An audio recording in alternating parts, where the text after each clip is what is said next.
Yeah, the injury is quite bad. I mean, doesn't allow him to be in the next two.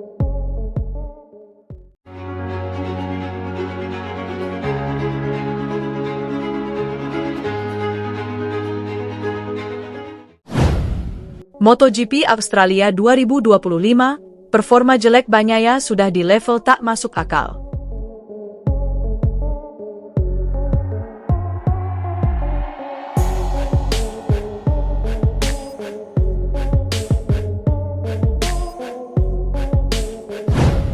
Pembalap Ducati, Francesco Bagnaia, kembali mengundang sorotan menjelang bergulirnya balapan MotoGP Australia 2025.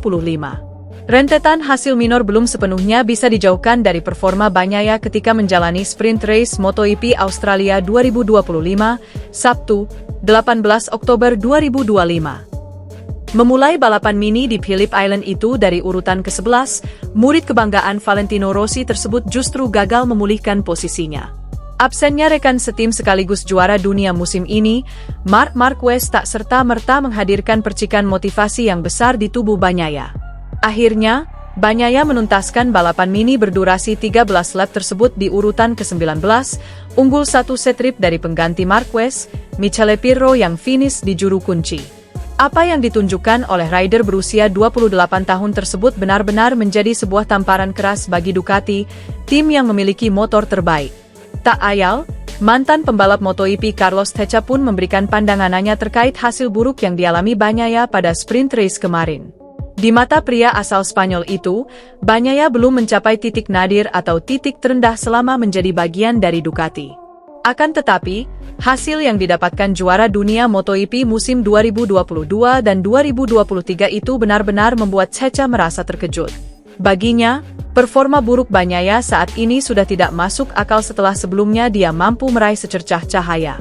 Ya, gaung kebangkitan sempat terdengar saat Bagnaia berhasil menyudahi rentetan hasil mengecewakan dengan menang pada GP Jepang. Alih-alih melanjutkan tren baik tersebut, Bagnaia justru kembali tenggelam dalam hasil buruk di GP Indonesia hingga berakhirnya sprint race di Australia. Karena dialami dalam tempo waktu yang relatif cepat inilah yang membuat Teixeira geleng-geleng kepala melihat Bagnaia. Jeleknya performa Bagnaia mengundang keuntungan bagi pesaing-pesaing terdekatnya seperti Alex Marquez dari Gresini Racing dan Marco Bezzecchi dari Aprilia. Alex yang masih konsisten dengan motor Ducati Desmosedici EP24 semakin menjauh dari kejaran Bagnaia untuk mempertahankan posisi peringkat kedua klasemen. Sedangkan Bezzecchi, dia semakin dekat untuk mengancam ranking Bagnaia di tempat ketiga usai menang di sprint race kemarin.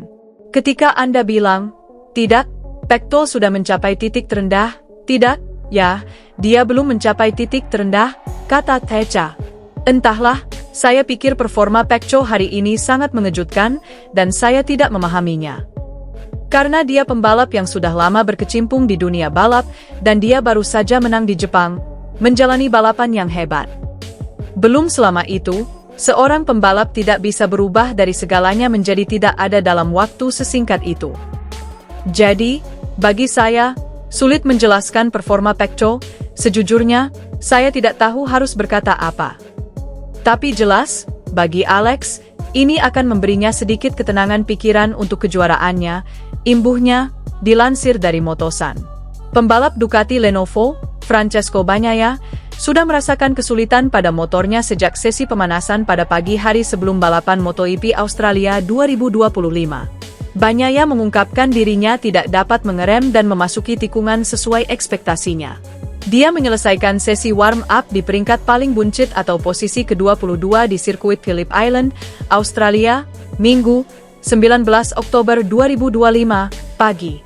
Meski begitu, pembalap Italia mengambil sisi positif bahwa motornya lebih stabil daripada di Indonesia. Saat pemanasan, kami melakukan beberapa tes yang cukup buruk, mustahil untuk berkendara, kata Bagnaia. Kami melaju ke arah yang berlawanan, dan itu jelas positif karena setidaknya saya bisa memacu lebih keras.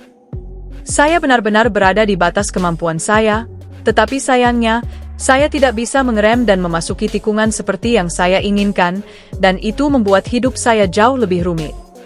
Setidaknya bisa memacu lebih keras, Mengingat saya bisa mengejar pembalap di depan tanpa sedikit pun peluang seperti kemarin atau di Indonesia, jelas merupakan hal yang positif, tuturnya.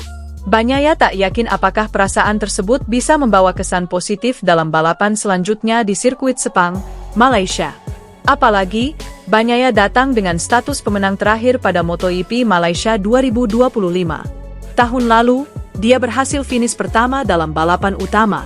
Saya tidak tahu apakah ini bisa positif untuk Malaysia, yang treknya agak berbeda, tetapi saya hanya berharap bisa sampai di sana dan memiliki firasat yang baik, ucap Bagnaia. Bagnaia masih membicarakan hasil sesi pemanasan yang menghadirkan keanehan. Anehnya, motor Bagnaia berguncang hebat di trek lurus panjang. Alih-alih membicarakannya, Bagnaia enggan berkomentar mengenai keanehan motornya tersebut. Lebih baik tidak membicarakannya, maaf, kata Bagnaia. Bagnaia kemudian membicarakan balapannya yang menghadirkan hasil buruk lainnya baginya. Dia terjatuh pada lap ke-24 atau 3 putaran sebelum balapan berakhir. Berjalan lebih baik daripada kemarin. Motornya lebih stabil, meskipun lebih melelahkan untuk dikendarai, kata Bagnaia. Ketika Anda benar-benar berada di batasnya, sejujurnya agak berlebihan, mudah untuk jatuh. Saya harus menerimanya karena saya tidak ingin finish terakhir lagi, dan ketika Anda memaksakan diri seperti yang saya lakukan hari ini, Anda bisa jatuh. Finish 10 besar mungkin saja, dan saya terus berusaha. Saya lebih suka jatuh 1000 kali saat berjuang untuk poin daripada ketika saya berada di posisi terakhir. Hari ini saya bisa saja berjuang untuk 10 besar. Ini bukan sesuatu yang membuat saya senang, tetapi ini adalah titik awal. Saya tahu ini tahun yang sulit, ada sesuatu yang salah, dan tidak mudah untuk dipahami. Saya hanya bisa keluar di trek dan memberikan 100%, ujar Bagnaia.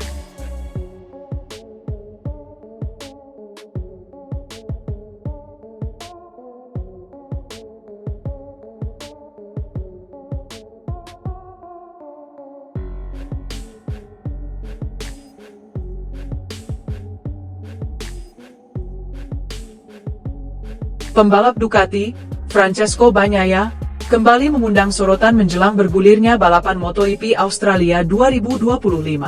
Rentetan hasil minor belum sepenuhnya bisa dijauhkan dari performa Bagnaia ketika menjalani sprint race MotoGP Australia 2025, Sabtu, 18 Oktober 2025. Memulai balapan mini di Phillip Island itu dari urutan ke-11, murid kebanggaan Valentino Rossi tersebut justru gagal memulihkan posisinya.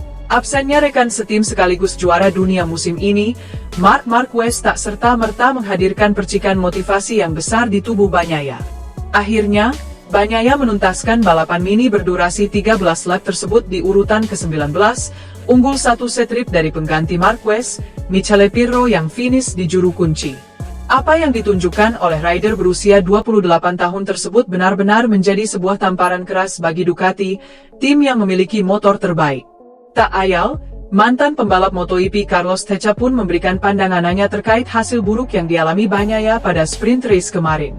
Di mata pria asal Spanyol itu, Bagnaia belum mencapai titik nadir atau titik terendah selama menjadi bagian dari Ducati.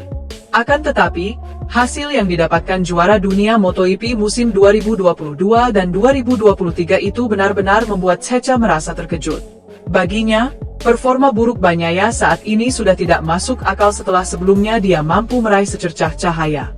Ya, gaung kebangkitan sempat terdengar saat Bagnaia berhasil menyudahi rentetan hasil mengecewakan dengan menang pada GP Jepang.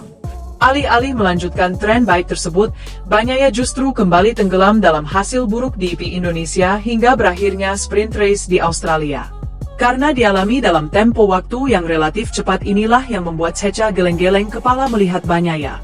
Jeleknya performa Bagnaia mengundang keuntungan bagi pesaing-pesaing terdekatnya seperti Alex Marquez dari Gresini Racing dan Marco Bezzecchi dari Aprilia. Alex yang masih konsisten dengan motor Ducati Desmosedici EP24 semakin menjauh dari kejaran Bagnaia untuk mempertahankan posisi peringkat kedua klasemen. Sedangkan Bezzecchi, dia semakin dekat untuk mengancam ranking Bagnaia di tempat ketiga usai menang di sprint race kemarin.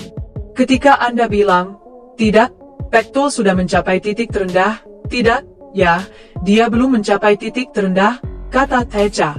Entahlah, Saya pikir performa Pecco hari ini sangat mengejutkan dan saya tidak memahaminya. Karena dia pembalap yang sudah lama berkecimpung di dunia balap dan dia baru saja menang di Jepang, menjalani balapan yang hebat. Belum selama itu, seorang pembalap tidak bisa berubah dari segalanya menjadi tidak ada dalam waktu sesingkat itu. Jadi, bagi saya, sulit menjelaskan performa Pecco. Sejujurnya, saya tidak tahu harus berkata apa.